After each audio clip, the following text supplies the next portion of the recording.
By giving this prize, the Norwegian Nobel Committee has given important support to the proposition that peace is inextricably linked to poverty.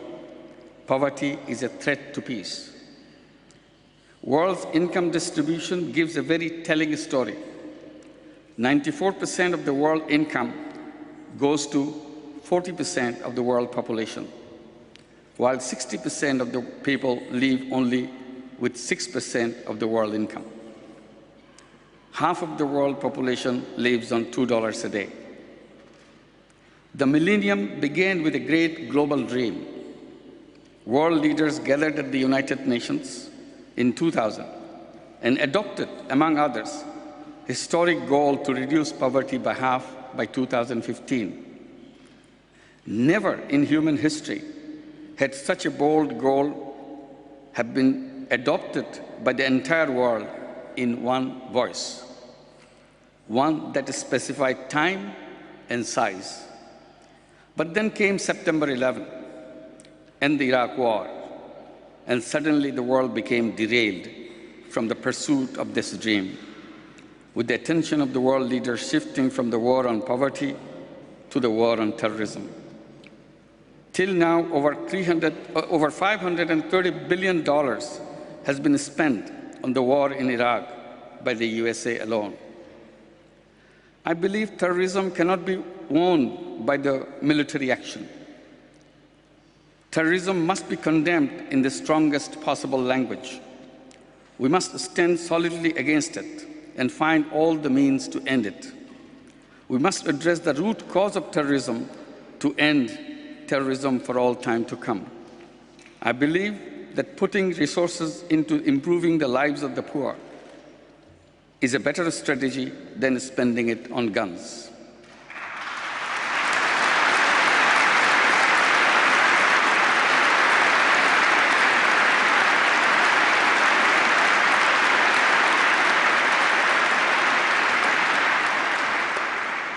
Peace should be understood in a human way, in a broad social, political, and economic way. Peace is threatened by unjust economic, social, and political order, absence of democracy, environmental degradation, and absence of human rights. Poverty is the absence of all human rights. The frustrations, hostility, and anger generated by abject poverty cannot sustain peace in any society. For building stable peace, we must find ways to provide opportunities for people to live decent lives. The creation of opportunities for the majority of the people, the poor, is at the heart of the work that we have dedicated ourselves during the past 30 years. I became involved in poverty issue not as a policymaker or as a researcher. I became involved because poverty was all around me, and I could not turn away from it. In 1974, I found it difficult to teach elegant theories of economics in the university classroom, in the backdrop of a terrible famine that was raging in Bangladesh. Suddenly, I felt the emptiness of all those theories in the face of the crushing hunger and poverty.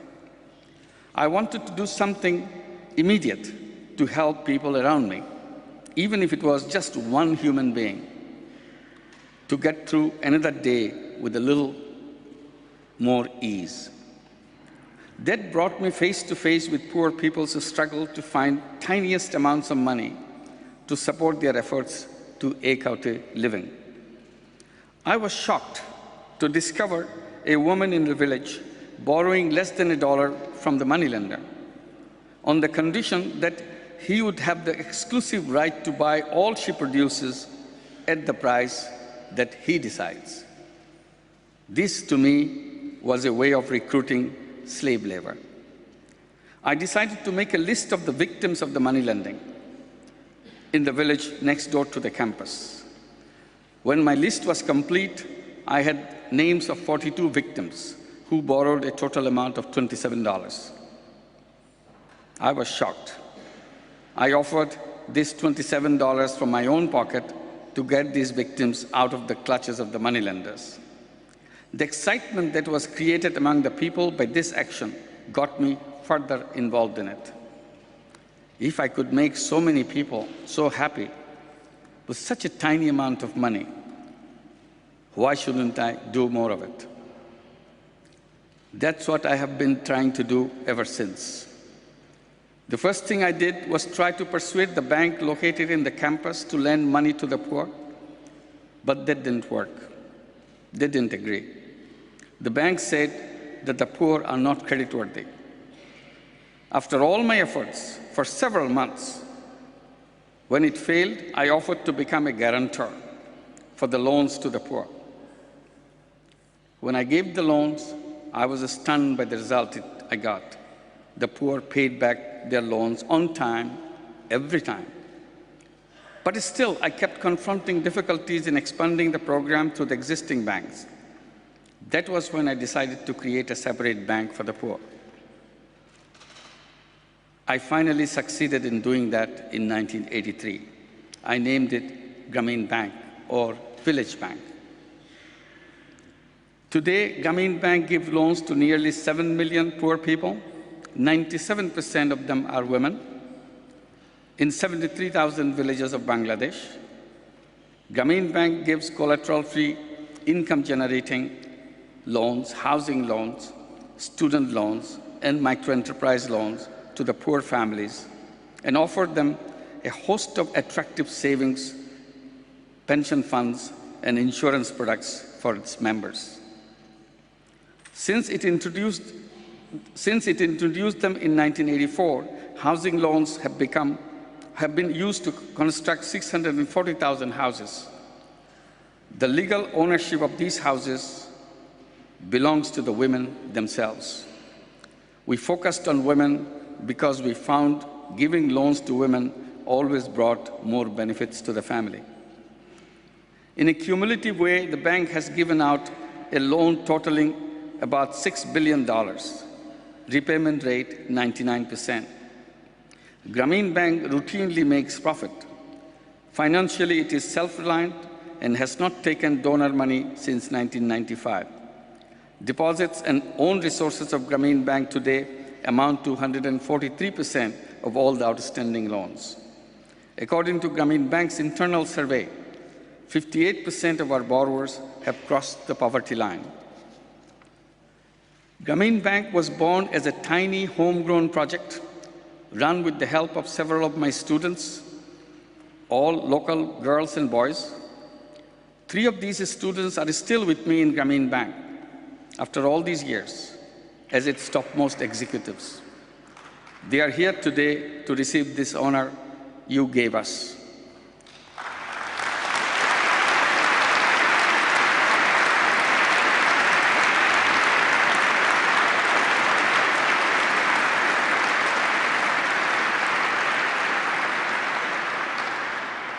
This idea, which began in Jobra, a small village in Bangladesh, has spread around the world.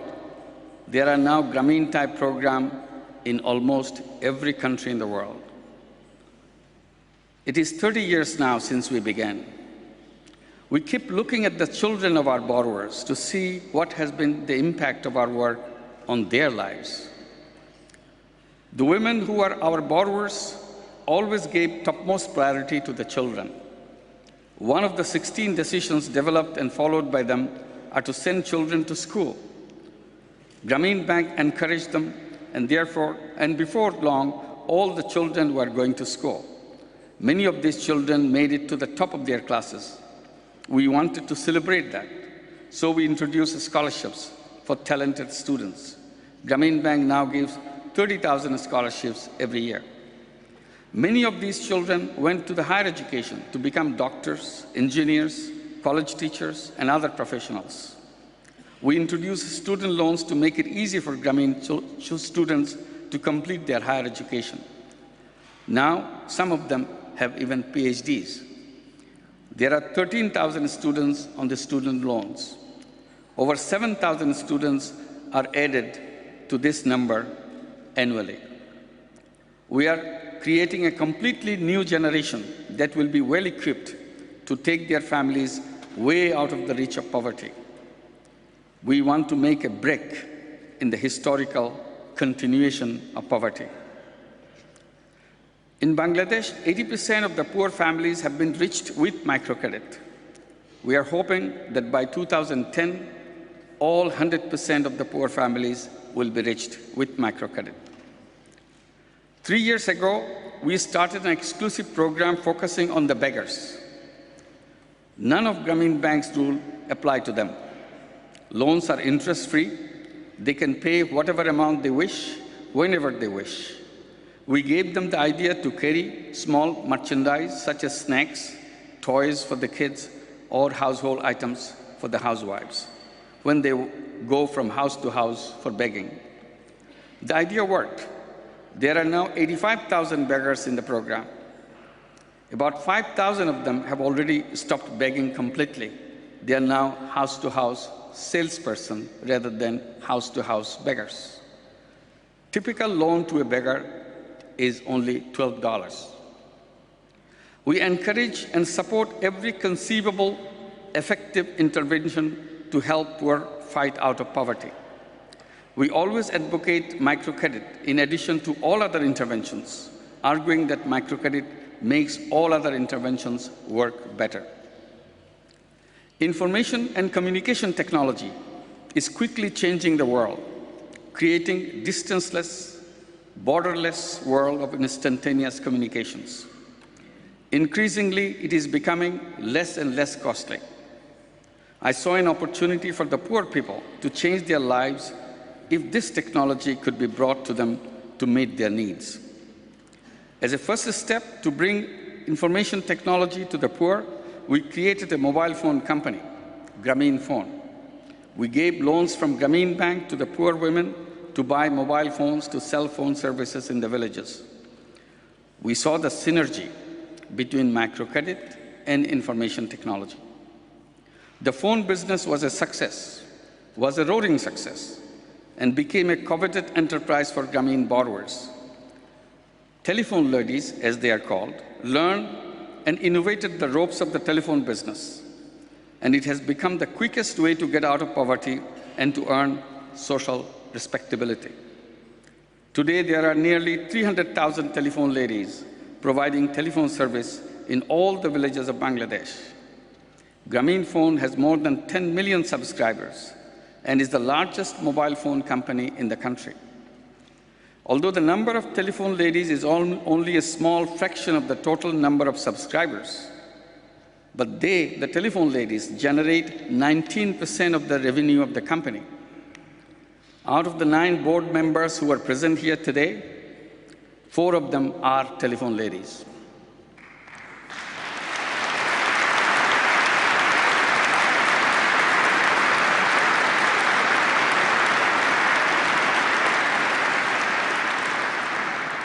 Grameen Phone is a joint venture company owned by Telenor of Norway and Grameen Telecom of Bangladesh. Telenor owns 62% share of the company. Grameen Telecom owns 38%. Our vision was to ultimately convert this company into a social business by giving majority ownership to the poor women of Grameen Bank. We are working towards that goal. Someday, Grameen Phone will become another example of a big enterprise owned by poor women.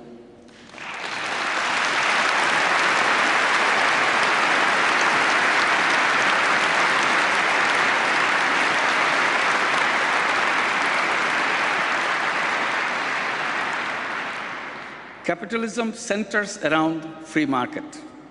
It is claimed that the freer the market, the better is the result of capitalism in solving the questions of what, how, and for whom. It is also claimed that the individual search for personal gains brings collective optimal result. I am in favor of strengthening the freedom of the market. At the same time, I am very unhappy about the conceptual restrictions imposed on the players in the market. This originates from the assumption that entrepreneurs are one-dimensional human beings who are dedicated to one mission in their business life, to maximize profit. This interpretation of capitalism insulates the entrepreneurs from all political, emotional, social, spiritual, environmental dimensions of their lives. This was done perhaps as a reasonable simplification, but it stripped away the very essence of human life. Human beings are a wonderful creation, embodied with limitless human qualities and capabilities. Our theoretical constructs should make room for the blossoming of those qualities, not assume them away. Many of the world's problems exist today because of this restriction on the players of the free market. The world has not resolved the problem of crushing poverty that half of its population suffers. Healthcare remains out of the reach of the majority of the world population. We have remained so impressed by the success of the free market that we never dared to express any doubt about its basic assumption. To make it worse, we worked extra hard to transform ourselves as closely as possible into the one-dimensional human beings as conceptualized in the theory, to allow smooth functioning of the free market mechanism. By defining entrepreneur in a broader way, we can change the character of capitalism radically and solve many of the unresolved social and economic problems within the scope of the free market. Let us suppose an entrepreneur, instead of having a single source of motivation, such as maximizing profit, now has two sources of motivation, which are mutually exclusive, but equally compelling. One, maximization of profit. Another, doing good to people and to the world. Each type of motivation will lead to a separate kind of business. Let us call the first type of business as a profit-maximizing business, and the second type of business as social business. Social business will be a new kind of business introduced in the marketplace with the objective of making difference to the world. Investors in social business could get back their investment money, but will not take any dividend from the company. Profit would be plowed back into the company to expand its outreach and improve the quality of the product or the service. A social business will be a non-loss, non-dividend company. Once social business is recognized in law, many existing companies will come forward to create social businesses in addition to their foundation activities. Many activists from the non-profit sector will also find this as an attractive option. Unlike the non-profit sector, where one needs to collect donations to keep activities going, a social business will be self-sustaining and create surplus for expansion, since it is a non-loss enterprise. Social business will go into a new type of capital market of its own to raise capital. Young people all around the world, particularly in rich countries, will find the concept of social business very appealing, since it will give them a challenge to make a difference by using their creative talents. Many young people today feel frustrated because they cannot see any worthy challenge which excites them within the present capitalist system. Socialism gave them a dream to fight for. Young people dream about creating a perfect world of their own. Almost all social and economic problems of the world will be addressed through the social businesses. The challenge is to innovate business models and apply them to produce desired results cost-effectively and efficiently, such as healthcare for the poor could be a social business, financial services for the poor, information technology for the poor, education and training for the poor, marketing for the poor, renewable energy. These are all exciting ideas for social businesses. Social business is important because it addresses very vital concerns of mankind. It can change the lives of the bottom 60% of the world population and help them get out of poverty.